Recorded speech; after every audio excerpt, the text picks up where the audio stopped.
Welcome to my little victory garden, where I'm trying to grow food for my multi-generational household of 5 in my small backyard garden in North Texas.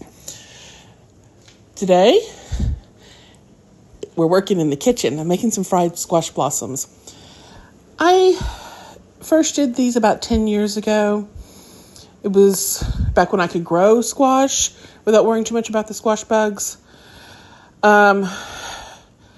But I could never find a recipe. I'd heard about fried squash blossoms. So I just kind of did my own thing. I've fried food before. I can do this. So it's the standard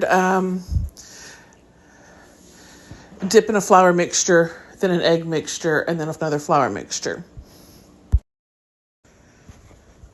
I will confess I've never made a batch quite this large before. I usually would do them as I kind of harvest them. This is about 5 days worth of squash blossoms. And I just put in a bowl of flour with salt and another one with salt and pepper in the flour. And I have the eggs mixed with oat milk because I'm not technically supposed to have dairy. And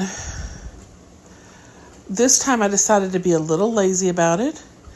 And, well, first I had to remove the little stamens from them all.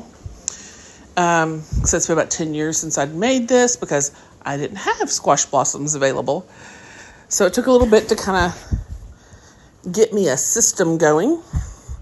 Eventually I pulled out the scissors and started cutting around, as that went faster than trying to tear the stamens off. These are a little delicacy that I look forward to every time I attempt to grow squash, which has been an utter fail the last few years. The first year was pretty easy. I didn't have the pests until about halfway through the summer, and I got quite a few squash in that amount of time. But since then, squat. I even went a number of years without attempting to grow squash before deciding to try again last year.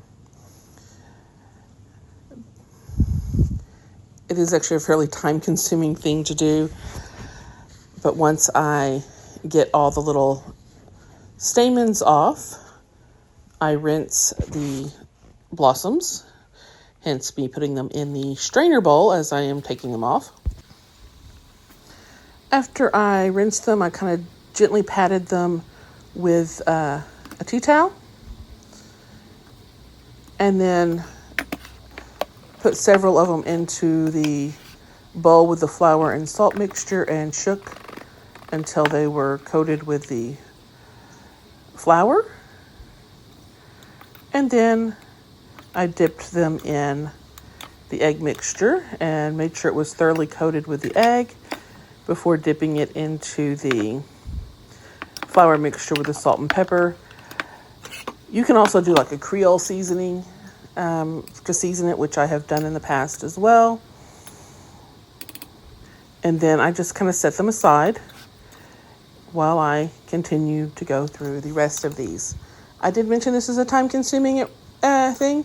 If I did not enjoy them so much, I wouldn't go through this much trouble.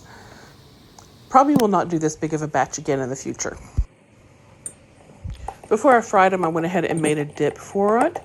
Normally I do a ranch dressing dip, but I didn't have ranch dressing, but I did have homemade pesto. So I just mixed the pesto with some mayonnaise, and it makes a very lovely dip for these. Okay. So next, all you have to do is deep fry them. This is actually the easiest part. I got the oil up to 350 degrees, and then just started dropping the blossoms in and turning them to make sure that they get a nice even browning on them. As I pulled them out, I put them on a plate with a paper towel to absorb any excess oil. And when they were done, I sprinkled them with a Parmesan cheese mixture and then had one dipped in pesto dip. thank you for watching. If you're enjoying seeing what I'm doing with my garden harvest, please like and subscribe and hit that notification bell. Thank you.